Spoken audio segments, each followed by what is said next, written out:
कई बिजनेस व्यवसाय और पटना के नामी गिरामी प्रतिष्ठित व्यवसायी थे। सामाजिक कार्यों में भी उनकी रुचि रहती थी।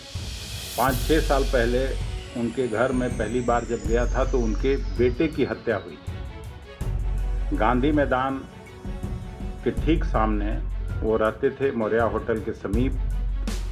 और कल जब रात को 11 बजे लौट रहे थे तो उनको दुर्दांत अपराधियों ने जैसे ही गाड़ी से उतरे उनकी कत्लेआम उन लोगों ने करने का काम किया।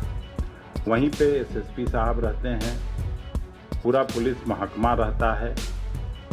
और इस तरह की जब हत्या होने लगे, खास करके बोरिंग रोड में अभी 10 दिन पहले वहाँ लगातार गोलियां चली, हत्या हुई। और जिसका आंकड़ा मैंने आपको दिया, 3 दिन पहले सिवान के मलमलिया में 3-4 लोगों की हत्या हुई। और कोई ऐसा जिला नहीं है जहां पर रोज हत्याएं नहीं हो रही हैं। गोपाल खेमका के मर्डर के बाद बिहार में छिड़ा सियासी बवाल। नमस्कार, न्यूज़ नेशन देख रहे हैं आप और मैं हूं आपके साथ साक्षी झा। बिहार के जाने माने कारोबारी गोपाल खेमका की बीती रात हत्या कर दी गई, जिसके बाद से ही जहां एक तरफ प्रशासन पर कई तरह के सवाल खड़े हो रहे हैं, तो वहीं दूसरी तरफ विपक्ष भी लगातार नीतीश सरकार और सरकार के लॉ एंड ऑर्डर पर निशाना साध रही है। इसी बीच बिहार कांग्रेस के पूर्व प्रदेश अध्यक्ष अखिलेश प्रसाद सिंह ने नीतीश सरकार पर जोरदार हमला बोला है और लगातार बिहार में हो रहे आपराधिक मामलों की आंकड़ों को जारी कर बताया है। दरअसल आपको बता दें कि अखिलेश प्रसाद सिंह ने कहा है कि एक समय था जब पूरा बिहार शांति, सद्भाव, ज्ञान और तप की स्थली के रूप में जाना जाता था, लेकिन यहाँ आज गुंडों की गोलियां आग उगल रही है। क्या कुछ कह रहे अखिलेश प्रसाद सिंह, पहले आप सुनिए उनकी इस बयान को। एनडीए राज अर्थात गुंडा राज। एक समय था जब पूरा बिहार शांति, सद्भाव, ज्ञान और तप की स्थली के रूप में जाना जाता था, जो आज गुंडों द्वारा गोलियों की आग उगलती जा रही है। अभी आपने देखा, एडीजे लॉ एंड ऑर्डर कहते हुए सुनाई देते हैं कि पुलिस पर बढ़ते हुए हमले चिंता का विषय है। दूसरी ओर एडीजी लॉ एंड ऑर्डर की मौजूदगी में बिहार की राजधानी पटना में मुख्यमंत्री आवास के नज़दीक नेता प्रतिपक्ष श्री तेजस्वी प्रसाद यादव जी के आवास के पास गोलियां चलाते हुए अपराधी निकल जाते हैं और अपराधी पकड़ से बाहर हैं। आज नाबालिग बच्चियों के साथ लगातार बलात्कार होता है, गैंगवार होता है। पुलिस वालों को सरेआम मौत के घाट उतार दिया जाता है। अकेले अगर राजधानी पटना की बात करें तो इसी साल केवल 116 हत्या, 41 बलात्कार हुए हैं। तो सोचिए पूरे बिहार का क्या स्थिति होगा, इसका आकलन आप लोग कर सकते हैं। बीते वर्ष पुलिस मुख्यालय की ओर से जारी आंकड़ों में खुलासा जो हुआ है, 151 दिनों में पुलिस पर 1297 बार हमले हुए हैं। एनसीआरबी के आंकड़ों के अनुसार जहां वर्ष 2005 में बिहार में कुल अपराध 1,07,664 हुए थे, वहीं 2022 में यह संख्या बढ़कर 3,47,835 हो गई, यानी 323% की वृद्धि हुई। बिहार में हत्या के मामलों में उत्तर प्रदेश के बाद सबसे ज़्यादा बिहार में इस तरह का अपराध हुआ। एनडीए के शासन में 17 वर्षों में 53,000 से ज़्यादा हत्याएं दर्ज की गई। हत्या के प्रयास के मामले में भी बिहार पूरे देश में दूसरे नंबर पर है और कुल 98,169 घटनाएं हुई, जो 262% की वृद्धि दर्शाती है। बिहार में जघन्य अपराध जैसे हत्या, बलात्कार, अपहरण, फिरौती, डकैती में भी 226% की बढ़ोतरी हुई है। 17 वर्षों में 5,59,413 मामले दर्ज हुए हैं।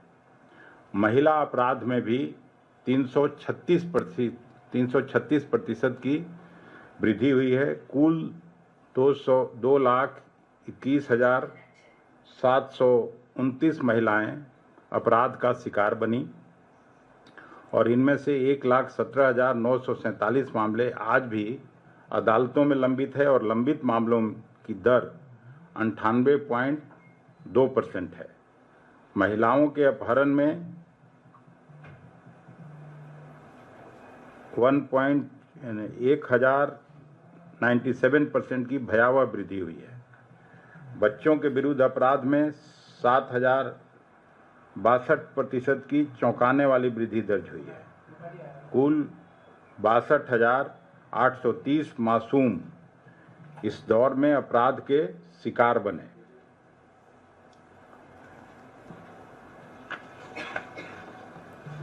दलित उत्पीड़न के मामले में बिहार उत्तर प्रदेश के बाद फिर दूसरे नंबर पर है। तो आज जो मैं आपके बीच उपस्थित हुआ हूं, बीते रात गोपाल खेमका, एक प्रतिष्ठित व्यापारी जिनका पटना में एक हॉस्पिटल था, जो हमेशा लोगों की जान बचाने का काम करते थे, मगध हॉस्पिटल के नाम से राजेंद्र नगर में उनका हॉस्पिटल था, और भी कई बिजनेस व्यवसाय, और पटना के नामी गिरामी प्रतिष्ठित व्यवसायी थे। सामाजिक कार्यों में भी उनकी रुचि रहती थी। 5-6 साल पहले उनके घर में पहली बार जब गया था तो उनके बेटे की हत्या हुई थी। गांधी मैदान के ठीक सामने वो रहते थे, मौर्या होटल के समीप।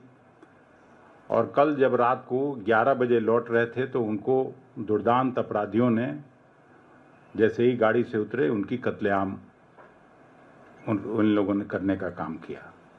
वहीं पे एसएसपी साहब रहते हैं, पूरा पुलिस महकमा रहता है, और इस तरह की जब हत्या होने लगे, खास करके बोरिंग रोड में अभी 10 दिन पहले वहाँ लगातार गोलियां चली, हत्या हुई, और जिसका आंकड़ा मैंने आपको दिया।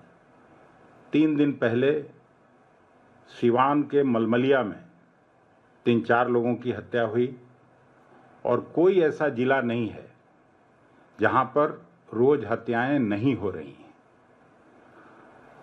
और अब ये ऊपर चला गया है। बिहार की जनता, जो नौकरी पेशा लोग हैं, जो छात्र नौजवान लोग पटना शहर में रहते हैं या बिहार के दूर दराज के इलाके में रहते हैं, उनको भगवान भरोसे छोड़ दिया गया है। और ये तब जब ज़्यादा होता है जब भारतीय जनता पार्टी के साथ नीतीश जी का गठजोड़ होता है। उस समय हत्या, बलात्कार और बच्चों के साथ जो अन्याय होता है वो ज़्यादा बढ़ता है। हम आज यहाँ से मांग करते हैं राज्यपाल जी के हस्तक्षेप का। राज्यपाल जी को तुरंत हस्तक्षेप करना चाहिए। बिहार ऐसी त्रासदी के दौर से गुजर रहा है कि उनको सरकार पर दबाव डाल के और केवल हत्या, अपहरण और ये जो गुंडा राज है एनडीए सरकार का, उस पे विधानसभा का सत्र बुलाएं। दूसरी तरफ जो एसआईआर वहाँ करने का फैसला इलेक्शन कमीशन ने किया है, अभी हम लोग मिले भी थे 11 पार्टियों के लोग, उस पर कोई कार्रवाई नहीं हो रही है। 2 करोड़ मतदाताओं को मतदाता सूची से बाहर करने का जो एक साजिश हो रहा है, और लोगों को वहाँ एक सोची समझी साजिश के तहत भारतीय जनता पार्टी को जो चुनाव जीतने का तिकड़म है, इलेक्शन कमीशन उनके इशारे पर काम जो कर रहा है, उसके लिए कम से कम 2 दिन का विधानसभा का सत्र राज्यपाल जी बुलवाएं सरकार को पर दबाव डाल के, ताकि इस पे चर्चा हो सके और लोगों के जान माल की सुरक्षा हो सके। तो देखिए, कांग्रेस के बड़े नेता और बिहार कांग्रेस के पूर्व प्रदेश अध्यक्ष अखिलेश प्रसाद सिंह ने सरकार पर जोरदार निशाना साधा है। आपको बता दें कि बीती देर रात बिहार के मशहूर कारोबारी गोपाल खेमका की हत्या कर दी गई। हत्या के बाद से ही विपक्ष के तमाम बड़े नेता सरकार को घेरती हुई नजर आ रही है।